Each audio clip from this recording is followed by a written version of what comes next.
বাংলাদেশ জাতীয়তাবাদী যুবদল পল্টন থানার অন্তর্গত ১৩ নম্বর ওয়ার্ড যুবদলের কর্মী সম্মেলন অনুষ্ঠিত হয়েছে।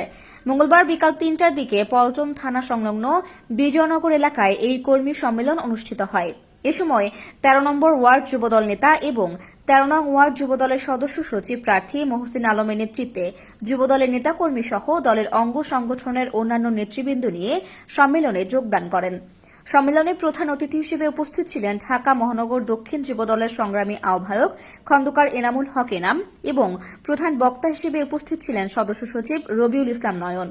যুবদল নেতা মহসিন আলম বলেন, আমি যদি এই ওয়ার্ডের সদস্য সচিব নির্বাচিত হই, অন্তত এই ওয়ার্ডে কোনো চাঁদাবাজি, ছিনতাই, রাহাজানি সহ কোনো ধরনের অপরাধ সংঘটিত হবে না, হতে দিব না ইনশাআল্লাহ। তিনি বলেন, দলের দুর্দিনে রাজপথে থেকে আন্দোলন সংগ্রাম করেছি, এখনো আছি, ভবিষ্যতেও থাকবো ইনশাআল্লাহ। আমার আশা দলের সিনিয়র নেতৃবৃন্দ আমাকে মূল্যায়ন করবে ইনশাআল্লাহ।